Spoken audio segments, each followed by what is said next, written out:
Hello friends, मैं हूं सन्मय प्रकाश और आप देख रहे हैं यूट्यूब चैनल सरकारी जॉब न्यूज़। और ये है weekly current affairs second week December 2025 का। तो पूरे सप्ताह के कंटेंट एक साथ आपको मिल जाएंगे इस वीडियो में और इसका पीडीएफ अवेलेबल है शार्प लर्निंग ऐप पर। जिन लोगों ने करंट अफेयर्स का मेंबरशिप लिया हुआ है या फिर कोई कोर्स परचेज किया हुआ है और वैलिडिटी है तो ज्वाइन कर सकते हैं, डाउनलोड कर सकते हैं वो। तो शुरू करते हैं दोस्तों। और सबसे पहले हम लोग बात करेंगे राजनीति के अंदर जो फैसले इन सबसे रिलेटेड, फिर और टॉपिक अलग अलग देखेंगे। तो प्रश्न यहाँ पर होगा, केंद्रीय मंत्रिमंडल ने जनगणना 2027 के लिए कितनी राशि स्वीकृत की है? टोटल धनराशि कितनी है? आंसर होगा 11,718 करोड़ रुपए। ठीक है। तो 12 दिसंबर को केंद्रीय कैबिनेट ने सेंसस ऑफ इंडिया 2027 उसके लिए ये रकम मंजूरी दी है और ये भारत का 16वां जनगणना अभियान होगा और स्वतंत्रता के बाद 8वीं बार ये आयोजित किया जाएगा। ठीक है। पिछली बार जनगणना कब हुई थी, सेंसस कब हुआ था? 2011 में हुआ था, फिर 2021 में होना था, लेकिन कोविड-19 और अन्य वजहों से इसको रोक दिया गया था और अब 2027 में ये जनगणना होने जा रही है। और एक और ख़ास बात है कि ये पहली पूर्ण डिजिटल जनगणना होने जा रही है। ओके, पूर्ण डिजिटल जनगणना 2 चरणों में ये आयोजित किया जाएगा। House holding and housing census होगा, घर की सूची बनेगी, आवास की गणना होगी अप्रैल से सितंबर तक 2026 में इसी साल। उसके बाद फिर पॉपुलेशन की गणना होगी, ये फरवरी 2027 में मुख्य तौर पर। हालांकि इसी साल जो पहाड़ी राज्य हैं वहाँ पर ये काम कर लिया जाएगा। ठीक है। अब आगे बढ़ते हैं, अगला टॉपिक देखते हैं। उससे पहले इन्फॉर्मेशन दे दूं आपको कि जनवरी से लेकर दिसंबर तक का लेटेस्ट अपडेट आने वाला है। लाइव वीडियो होगा कब? 28 दिसंबर की सुबह 9 बजे से। करीब 10 घंटे के आसपास का ये वीडियो होने जा रहा है, तो देखिएगा ज़रूर, वक्त निकालिएगा। 28 दिसंबर है, संडे का दिन है, तो उस दिन मैराथन लेकर आ रहे हैं यूट्यूब चैनल सरकारी जॉब न्यूज़ पर। ये बहुत महत्वपूर्ण होगा क्योंकि इसी से क्वेश्चंस आपके टकराएंगे एग्जामिनेशन में। जैसे ग्रुप डी में ना 18-19 क्वेश्चंस टकरा रहे हैं जनवरी से नवंबर वाले वीडियो से और तमाम स्टूडेंट उनको फ़ायदा हुआ है। ऐसे ही अगर आप ये वीडियो देखेंगे तो आपके बहुत काम आएगा तमाम एग्जामिनेशंस में, क्योंकि हर एग्जामिनेशन में क्वेश्चन हमारे टकराते हैं बिल्कुल आवश्यक रूप से। ठीक है। तो नॉन स्टॉप ये एमसीक्यू होगा, करीब 1400 एमसीक्यू हम लोग लेकर चलेंगे जनवरी से लेकर दिसंबर तक का। कब है? 28 दिसंबर, याद रखना है आपको। ओके, तो चलिए आगे बढ़ते हैं। और हाँ, अगर आप करंट अफेयर्स की शानदार तैयारी करना चाहते हैं तो 2 तरह के मेंबरशिप प्लान है। एक बेसिक मेंबरशिप प्लान है जो कि एसएससी, टीचर, रेलवे, पुलिस, इन सब के लेवल का है, स्टेट एसएससी लेवल का है। दूसरा है आईएसपीसीएस लेवल का करंट अफेयर्स, और इसमें आपको पीडीएफ मिलता है, वीडियो मिलता है, मॉक टेस्ट मिलता है, वीकली, मंथली, क्वार्टरली, ईयरली, इस तरह की चीज़ें मिलती हैं। इस साल का मिल जाएगा 2025 का, पिछले साल का मिल जाएगा 2024 का, और अगले 1 साल तक 365 दिनों तक ये अपडेट आपको मिलता रहेगा। तो शार्प लर्निंग ऐप है यूट्यूब चैनल सरकारी जॉब न्यूज़ का, आपको मिल जाएगा वो गूगल प्ले पर, तो वहाँ से ये बैच परचेज कर सकते हैं, बहुत ही मामूली सा प्राइस है इसका। तो अब बात करेंगे हम लोग वीकली करंट अफेयर्स में, चर्चा होगी डिफेंस की। ठीक है। डिफेंस से रिलेटेड महत्वपूर्ण क्वेश्चंस देखते हैं। देश के पहले सक्रिय नेत्रहीन सैन्य अधिकारी का नाम बताएं जिन्हें राष्ट्रपति ने राष्ट्रीय दिव्यांगजन सशक्तिकरण पुरस्कार 2025 दिया है। आंसर क्या होगा? Lieutenant colonel C Dwarkesh. ये क्वेश्चन अवार्ड में भी, अवार्ड वाले टॉपिक में भी हो सकता था, लेकिन ये चूंकि पहले सक्रिय सैन्य अधिकारी हैं इसलिए हमने इसको डिफेंस में ही रखा है। ठीक है। तो ये अवार्ड इनको दिया गया है 3 दिसंबर को सर्वश्रेष्ठ दिव्यांगजन श्रेणी में राष्ट्रीय दिव्यांगजन सशक्तिकरण पुरस्कार 2025। क्या नाम है? लेफ्टिनेंट कर्नल सी द्वारकेश, याद रखना है आपको। 2014 में इन्होंने अपनी आंखें खो दी थी और तो उसके बाद इन्होंने आर्मी को छोड़ा नहीं और आर्मी में ही इन्होंने पैरा स्पोर्ट्स को ज्वाइन कर लिया, जो दिव्यांग लोग जो खेलते हैं उसमें, और कई सारे अवार्ड जीत चुके हैं, आर्मी में सेवा में हैं ये। अब आगे बढ़ते हैं और सैन्य अभ्यास से रिलेटेड इंपॉर्टेंट क्वेश्चन लेते हैं। सैन्य अभ्यास से रिलेटेड प्रश्न होगा यहाँ पर, भारत और किस देश के बीच में संयुक्त युद्धाभ्यास हरिमऊ शक्ति का आयोजन हुआ है दिसंबर 2025 में? कहाँ पर? राजस्थान में। तो किस देश के साथ हुआ है? तो मलेशिया के साथ ये आयोजित किया गया है। ये 5वां संस्करण था और कहाँ पर राजस्थान में किया गया आयोजन? तो ये हुआ है महाजन फील्ड फायरिंग रेंज जो राजस्थान में है, वहाँ पर 5 से 18 दिसंबर तक। चलिए आगे बढ़ते हैं और अब बात करेंगे हम लोग इवेंट यानी घटना, आयोजन, दुर्घटना, इन सब से रिलेटेड। क्वेश्चन ये होगा आयोजन हुआ है ये। WHO पारंपरिक ग्लोबल पारंपरिक चिकित्सा शिखर सम्मेलन का मेजबान शहर कौन है? आंसर होगा दिल्ली। 17 से 19 दिसंबर तक भारत मंडपम जो दिल्ली में स्थित है वहीं पर आयोजन किया जा रहा है। ये वर्ल्ड हेल्थ ऑर्गेनाइजेशन और केंद्र सरकार का जो आयुष मंत्रालय है वो दोनों मिलकर ये कर रहा है। और 2025 की जो थीम है वो है संतुलन की पुनर्स्थापना, स्वास्थ्य और कल्याण का विज्ञान और प्रथाएं रहेंगी। ठीक है, तो ये है स्वास्थ्य और कल्याण की जो विज्ञान और प्रथाएं हैं वो रहेंगी। आगे बढ़ते हैं और स्पोर्ट्स से रिलेटेड महत्वपूर्ण क्वेश्चंस लेते हैं। प्रश्न होगा यहाँ पर, जूनियर पुरुष हॉकी वर्ल्ड कप 2025 का खिताब किस देश ने जीता है? आंसर का जर्मनी ने जीता है। जर्मनी ने स्पेन को हराकर फाइनल में वर्ल्ड कप का ये खिताब हासिल कर लिया है। रिकॉर्ड 8वीं बार जर्मनी ने ये खिताब जीता है। ठीक है, अगला क्वेश्चन यहाँ पर होगा, जूनियर पुरुष हॉकी वर्ल्ड कप 2025 में भारत ने इनमें से कौन सा पदक जीता है? आंसर होगा ब्रॉन्ज मेडल भारत ने जीता है इस बार। फाइनल से पहले जो मैच हुआ था तो उस मुकाबले में ब्रॉन्ज मेडल भारत ने जीता। भारत ने अर्जेंटीना को हराकर ये खिताब जीता है और ब्रॉन्ज मेडल पहली बार जीता है। ठीक है, ब्रॉन्ज मेडल इससे पहले नहीं जीता था। हाँ, भारत ने 2 बार गोल्ड मेडल जीता हुआ है और 1 बार सिल्वर मेडल भारत ने जीता हुआ है। चलिए आगे बढ़ते हैं। नेक्स्ट क्वेश्चन है, भारत ने लगातार तीसरी बार स्क्वैश वर्ल्ड कप की मेजबानी की, तो वर्ष 2025 में ये किस शहर में आयोजित किया गया? आंसर होगा चेन्नई में। ये 10 से 14 दिसंबर तक चेन्नई में वहाँ जो SDAT स्टेडियम है वहीं पर यह आयोजन किया गया है। स्क्वैश क्या होता है? ये दीवार पे टेनिस जैसा खेल होता है लेकिन सामने कोई खिलाड़ी नहीं होता है, दीवार पे मारना होता है। अगला क्वेश्चन, फीफा वर्ल्ड कप 2026 का मेजबान देश कौन है? आंसर होगा उपरोक्त सभी USA, कनाडा, मैक्सिको, ये तीनों के तीनों हैं।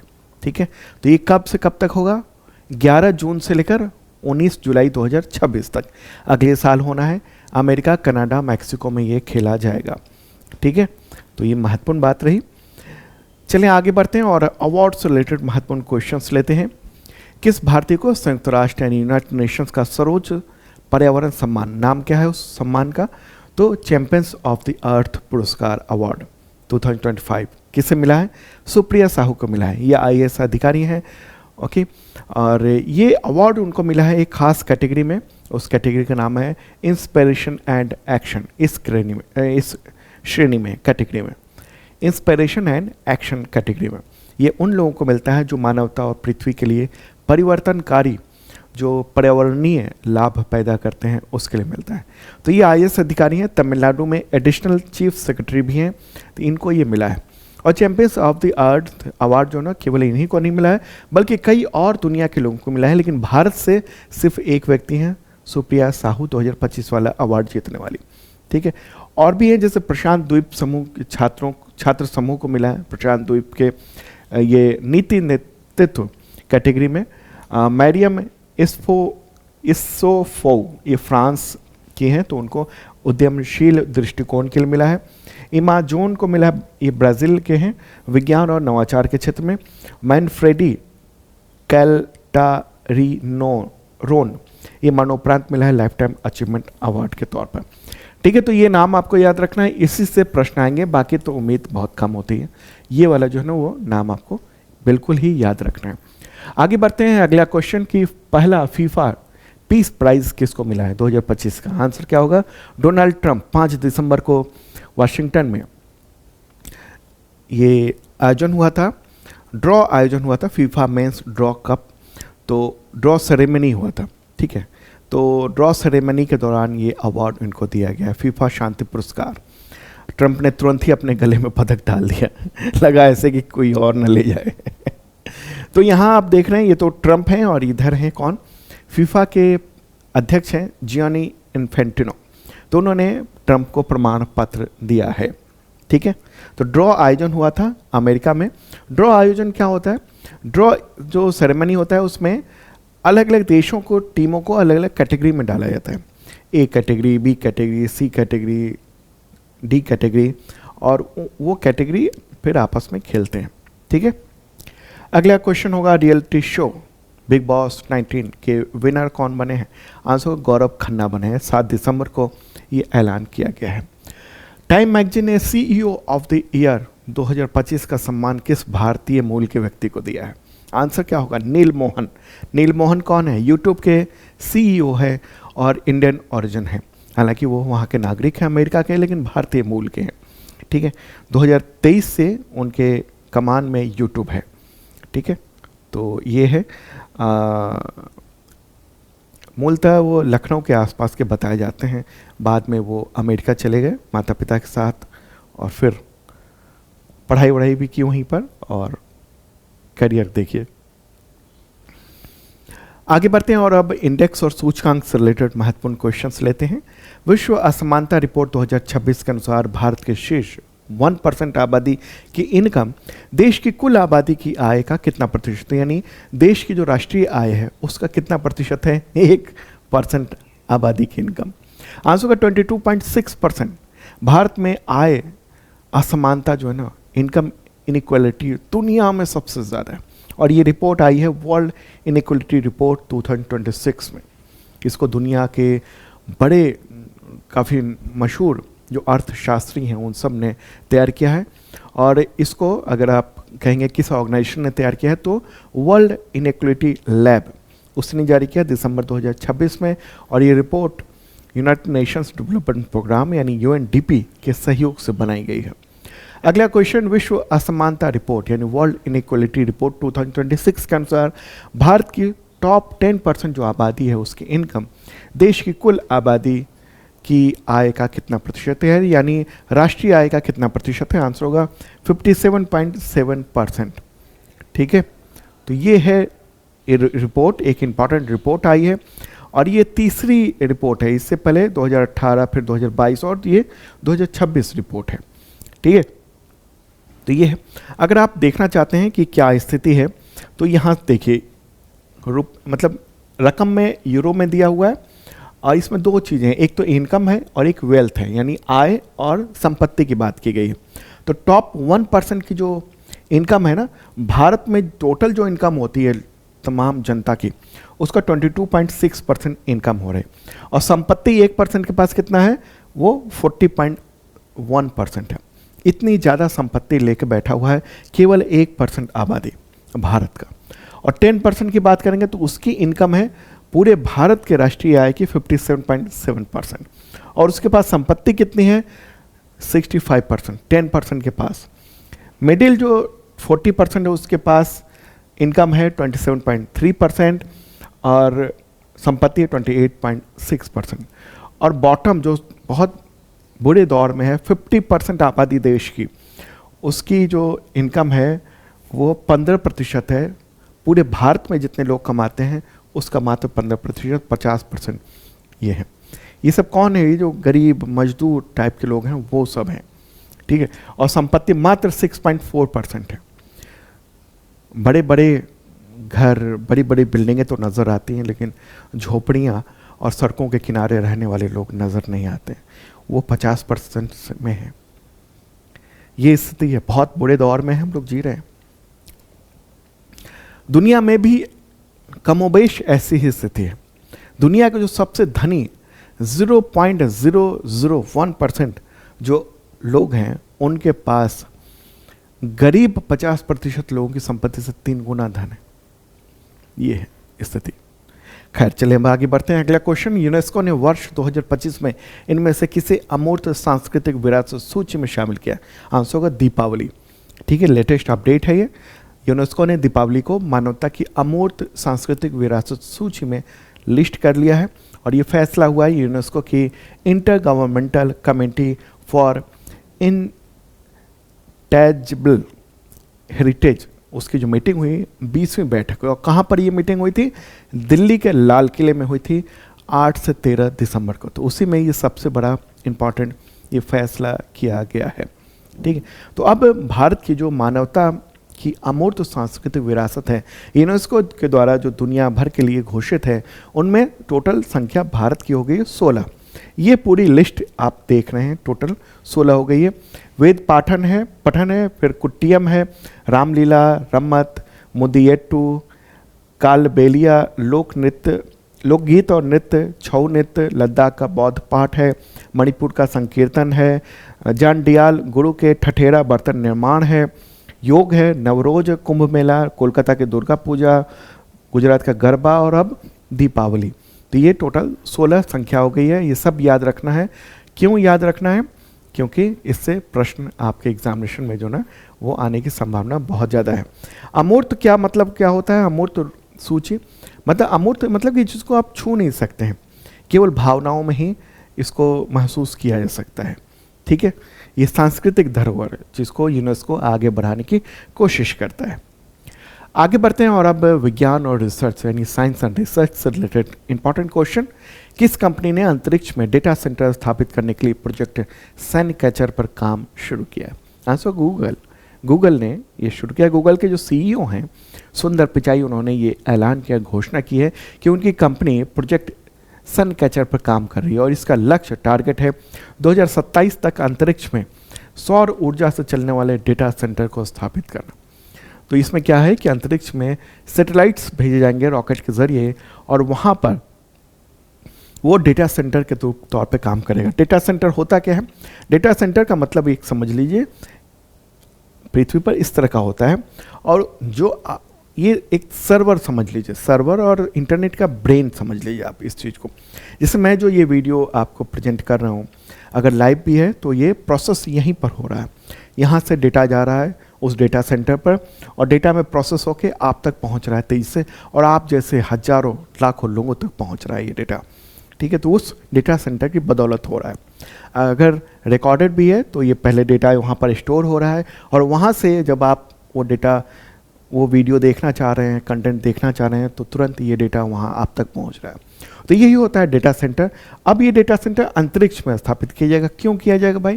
क्योंकि पृथ्वी पर बिजली की बहुत ज़रूरत पड़ रही है और बिजली महंगी होती जा रही है। बिजली के लिए पानी की ज़रूरत है, कूलिंग की भी ज़रूरत होती है। तो अब ये जो ये है वो सन कैचर नाम क्यों रखा गया है? मतलब उसमें जो सोलर प्लेट्स लगे हुए हैं वो सूरज से एनर्जी लेकर ये चलाएंगे। इससे बहुत कुछ फ़ायदा होगा, जगह बचेगी, बिजली बचेगी, संसाधन बचेंगे, ये सब चीज़ें ये होंगी वहाँ पर। लेकिन बहुत सारी चुनौतियाँ भी हैं, जैसे कि सोलर रेडिएशन आता है, उसकी वजह से ये ख़राब हो सकता है, ये गिर सकता है नीचे। ऐसे में क्या होगा? कूलिंग तकनीक पृथ्वी की तुलना में बहुत ज़्यादा कठिन होगी, मरम्मत अपग्रेडेशन वो मुश्किल होगा, लागत भी ज़्यादा आ सकती है। तो ये इसलिए डेटा सेंटर बनाया जा रहा है। हालांकि यही केवल एक ही कंपनी नहीं है, दुनिया की कई सारी कंपनियां हैं जो ये सोच रही है कि डेटा सेंटर बनाए, लेकिन गूगल ने इस पर काम अभी शुरू कर दिया है। अब निधन यानी इंपॉर्टेंट लोगों के जो डेथ्स हैं उनसे रिलेटेड महत्वपूर्ण क्वेश्चंस लेते हैं और प्रश्न होगा किस पार्टी से जुड़े पूर्व केंद्रीय मंत्री, पूर्व लोकसभा अध्यक्ष और पूर्व राज्यपाल शिवराज पाटिल का निधन हो गया 12 दिसंबर 2025 को। आंसर क्या होगा? कांग्रेस। शिवराज पाटिल 90 ईयर के थे, लातूर के मूलतः रहने वाले थे। 1935 में उनका जन्म हुआ था। महाराष्ट्र के लातूर, 7 बार वहाँ के सांसद रहे और लोकसभा अध्यक्ष भी रहे 1991 से लेकर 1996 के बीच में। उससे पहले वो केंद्रीय मंत्री रहे, फिर बाद में भी 2004 में केंद्रीय गृह मंत्री रहे। लेकिन 26/11 का जो मामला हुआ था तो उसके बाद 2008 में इनको इस्तीफा देना पड़ता गृह मंत्री के तौर पे। बाद में पंजाब के गवर्नर रहे, फिर केंद्र शासित प्रदेश चंडीगढ़ के प्रशासक के तौर पर भी इन्होंने काम किया था। अगला क्वेश्चन, फ्रैंक गेहरी, उनका निधन हो गया 5 दिसंबर 2025 को। तो इनमें से किस वजह से विश्व प्रसिद्ध व्यक्ति थे? आंसर का वास्तुकला। वो विश्व प्रसिद्ध वास्तुकार थे, 96 ईयर के थे और बहुत सारे संग्रहालय, बहुत सारे जो मॉन्यूमेंट्स हैं उसको बनाने में इनका योगदान रहा है। अगला क्वेश्चन एनवायरनमेंट से रिलेटेड यानी पर्यावरण क्वेश्चन होगा। जुकू घाटी, इसको जुकू घाटी भी कहा जाता है या फिर फूलों की घाटी भी कहा जाता है। तो किस राज्य में स्थित है जिसके दक्षिणी हिस्से में जंगलों में आग लग गई? आंसर का नागालैंड और मणिपुर। हालांकि ये जो आग लगी है ना वो नागालैंड वाले क्षेत्र में ये आग लगी है, लेकिन अगर सवाल हो कि ये कहाँ पर है तो नागालैंड और मणिपुर दोनों जगहों पर है, बॉर्डर पर है। तो 12 दिसंबर को नागालैंड के कोहिमा जिले में के पश्चिमी दुजुकू घाटी में ये भीषण आग लगी है। कहाँ पर है? नागालैंड, ये रहा नागालैंड और ये रहा मणिपुर, ठीक है। तो ये इसी जगह पर ये आग लगी है। हालांकि ये आग अभी नागालैंड के क्षेत्र में है, लेकिन खतरा ये भी है कि मणिपुर की ओर भी आ सकता है। इस घाटी को अगर देखना चाहते हैं तो इस तरीके से आपको नज़र आएगा। ये जो मैप है वो आप देख रहे हैं, सैटेलाइट मैप इस तरह के देख रहे हैं। तो आग इस इलाके में लगी है, बड़े पैमाने पे क्षेत्र में, ठीक है। इस तरह से वहाँ का नज़ारा अभी आग का दिख रहा है। आगे बढ़ते हैं। जूलॉजिकल सर्वे ऑफ इंडिया ने ZSI ने किस राज्य में कूदने वाली मकड़ियों की 2 नई प्रजाति, क्या नाम है उसका? एसिमोनिया डेंटिस, ठीक है, और दूसरी है कोलिटस नोंगवार, इसकी खोज की है। आंसर का मेघालय। तो 9 दिसंबर को इसके बारे में ऐलान किया गया है ZSI के द्वारा, और इसी के साथ भारत में कूदने वाली जो मकड़ियों की प्रजाति है उसकी संख्या बढ़कर अब 45 हो गई है। अब आगे बढ़ते हैं और इंटरनेशनल ऑर्गेनाइजेशन से रिलेटेड क्वेश्चंस लेते हैं। हमने 2 हिस्से में बांटा हुआ है अंतर्राष्ट्रीय चीज़ों को, एक इंटरनेशनल ऑर्गेनाइजेशन और एक है विदेश, ठीक है, इंटरनेशनल रिलेशन। ओके, तो क्वेश्चन यहाँ पर होगा, संयुक्त राष्ट्र शरणार्थी उच्चायुक्त यानी संयुक्त राष्ट्र शरणार्थी प्रमुख कहिए तो कौन बने हैं? आंसर होगा बरहम सलीह। ये इराक के पूर्व राष्ट्रपति हैं, उनको चीफ बनाया गया है। 5 साल का उनका कार्यकाल होगा, 1 जनवरी से शुरू हो रहा है 2026 से। और परंपरा को तोड़ते हुए आप देखिए कि जो दानदाता देश है ना, उनसे नहीं बनाया गया। आमतौर पर दानदाता देशों से ही किसी व्यक्ति को इसका उच्चायुक्त यानी प्रमुख बनाया जाता रहा है, लेकिन इस बार परंपरा को तोड़ा गया है और इराक के पूर्व राष्ट्रपति को ये जिम्मेदारी दी गई है। अब आगे बढ़ते हैं और विदेश से रिलेटेड महत्वपूर्ण क्वेश्चन। ट्रंप की मध्यस्थता में रवांडा और किस देश के बीच में एक शांति समझौता हुआ जिससे वहाँ 30 वर्ष पुराना संघर्ष खत्म होने की उम्मीद बनी है? आंसर कांगो लोकतांत्रिक गणराज्य यानी DRC, democratic Republic of Congo. तो ये समझौता 4 दिसंबर को करवाया है राष्ट्रपति डोनाल्ड ट्रंप जो अमेरिका के हैं, उन्होंने ये ऐलान किया है। तो सिग्नेचर किया है रवांडा के राष्ट्रपति पॉल कागामे और DRC के राष्ट्रपति फेलिक्स त्शिसेकेदी ने, ठीक है। तो हालांकि इसमें फ़ायदा अमेरिका को हो गया है कि वहाँ का जो रेयर अर्थ मेटल है DRC का, वो उस पर अमेरिकी कंपनियां वहाँ जाकर वहाँ खुदाई वगैरह कर सकेंगी। लेकिन हिंसा अभी भी है। एक बार मैप के ज़रिए आप चीज़ों को समझिए। ये प्यारा भारत है और ये है अफ्रीका, और ये बीचों बीच जो आप देख रहे हैं ये है DRC यानी डेमोक्रेटिक रिपब्लिक ऑफ कांगो, और रवांडा यहाँ पर है, छोटा सा ये वाला हिस्सा, ये है रवांडा, ठीक है। तो इसी से दोनों के झड़प है। रवांडा क्या करता है कि M23 नाम का एक संगठन है जो उग्रवादी संगठन है, उसको यहाँ भेज देता है। उसने यहाँ के गोमा शहर पर भी कब्जा कर लिया था और बहुत सारी दिक्कतें इसका पैदा करता है, अलग अलग हिस्सों में भी पैदा करता है दिक्कतें। तो उसी को लेकर ये समझौता हुआ है, लेकिन देखते हैं कितने टिक पाता है ये समझौता। अब आगे इस पर नज़र रहेगी, ठीक है। चलिए अब आगे बढ़ते हैं और अगला क्वेश्चन लेते हैं। लेकिन यहाँ पर आप खनिज देखिए, रेयर अर्थ मेटल्स की बात करेंगे अगर, और दूसरे खनिज की भी, तो कोबाल्ट है, यहाँ पर तांबा है, कोल्टन है, टंगस्टन है, टिन है, हीरा है, सोना है, बहुत बड़ी मात्रा में। और उस पर नज़र अब इन 2 देशों की लड़ाई पर नज़र आ गई है अमेरिका की। अगला क्वेश्चन लेते हैं हम लोग। दुनिया में पहली बार किस देश ने 16 साल से कम उम्र के बच्चों के लिए सोशल मीडिया पर प्रतिबंध लगा दिया है? आंसर होगा ऑस्ट्रेलिया। 10 दिसंबर को ये प्रतिबंध लगाया गया है। ये दुनिया का सबसे कठोर कानून वहाँ पर लगाया गया है 16 वर्ष से कम उम्र के बच्चों के लिए। प्रमुख जो सोशल मीडिया प्लेटफॉर्म्स हैं जैसे टिकटॉक, यूट्यूब, इंस्टाग्राम, फेसबुक, ऐसे चीज़ों पर प्रतिबंध लगा दिया गया है। ये कदम क्यों उठाया गया है? मानसिक स्वास्थ्य संकट, इसके साइबर बुलिंग और अत्यधिक जो स्क्रीन टाइम है, ये है ऑस्ट्रेलिया। बहुत ज़्यादा स्क्रीन टाइम दे रहे हैं बच्चे, तो उसकी वजह से उससे निपटने के लिए उठाया गया, ठीक है। तो ये है, बहुत ही कठोर कानून है। तो अब वहाँ पर अगर सोशल मीडिया कंपनियां इन बच्चों को दिखा रही हैं कंटेंट, तो उस पर भारी भरकम जुर्माने का प्रावधान है।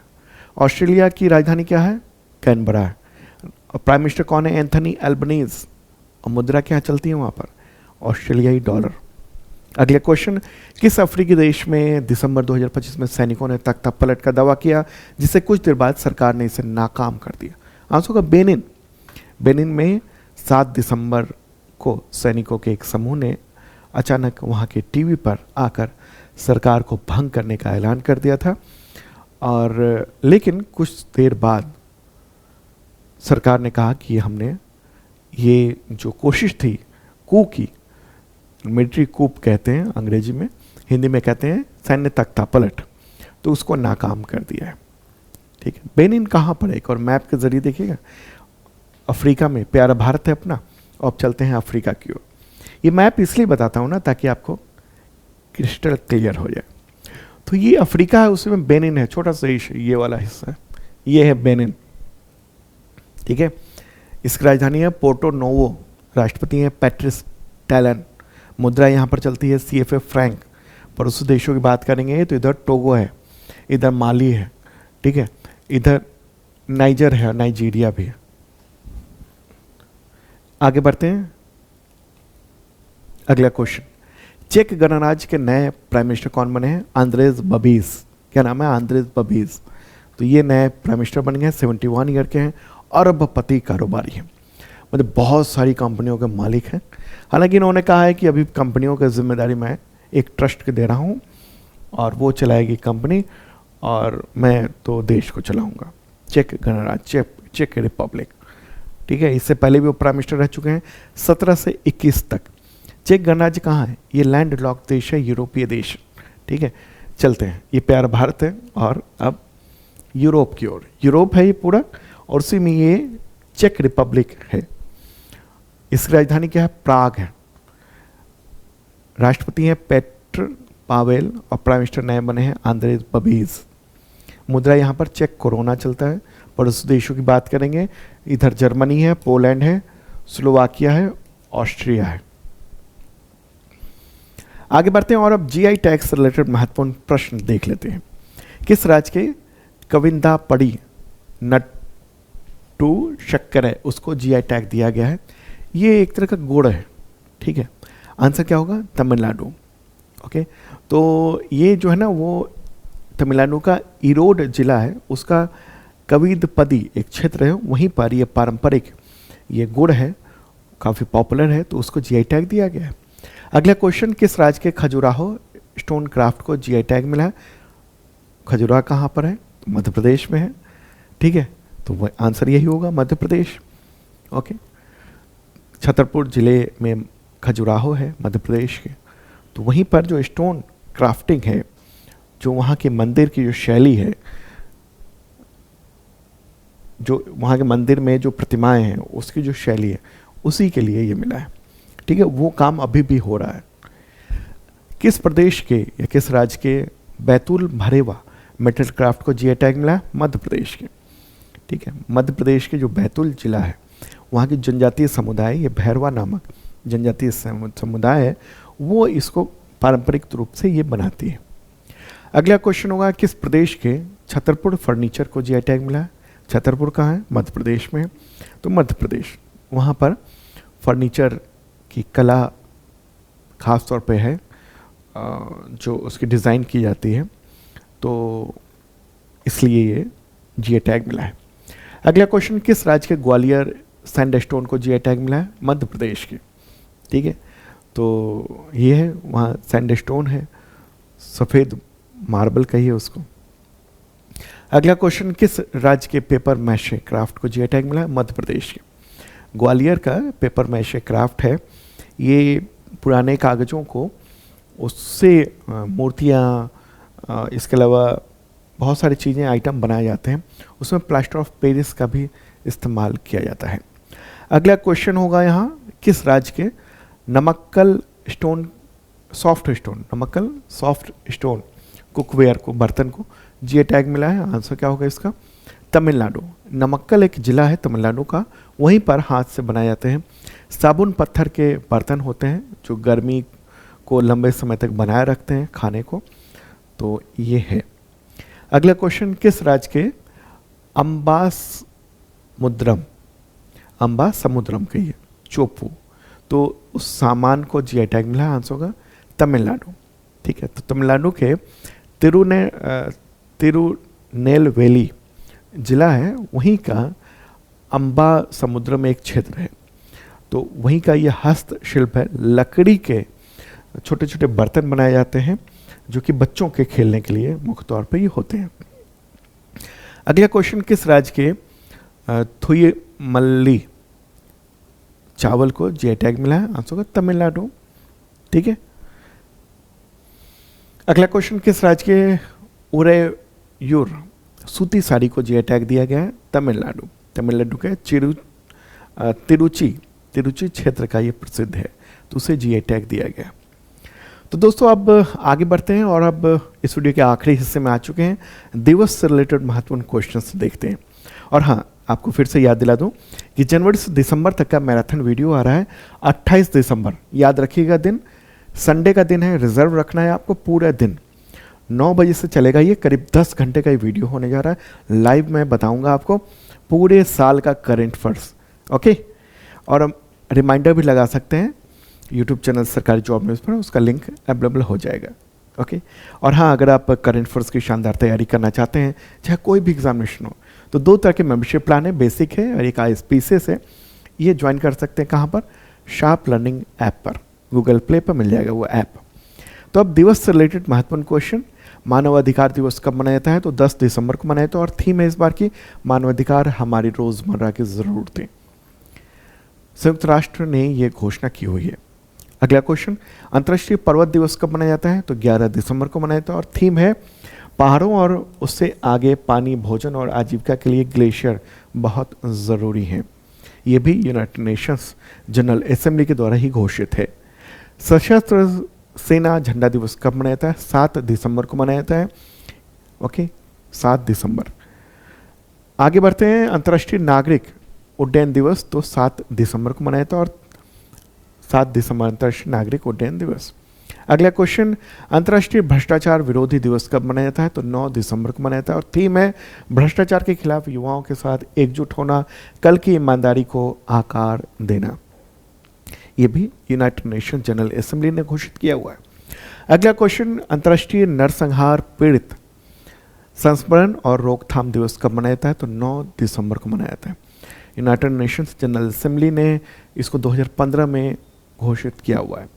अगला क्वेश्चन, भारतीय नौसेना दिवस कब मनाया जाता है, तो 4 दिसंबर को मनाया जाता है।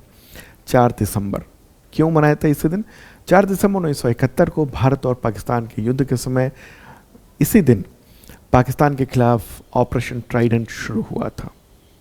अगला क्वेश्चन, विश्व मृदा दिवस कब मनाया जाता है, आंसर को 5 दिसंबर को और थीम है इस बार की स्वस्थ शहरों के लिए स्वस्थ मिट्टी। ठीक है, ये है दिवस। तो दोस्तों ये था इंपॉर्टेंट करंट अफेयर्स आप सबके एग्जामिनेशंस के लिए, और डेली का वीडियो भी देखना मत भूलना, Monday to Saturday YouTube channel सरकारी जॉब न्यूज़ पर और शार्प लर्निंग ऐप पर। Okay, bye.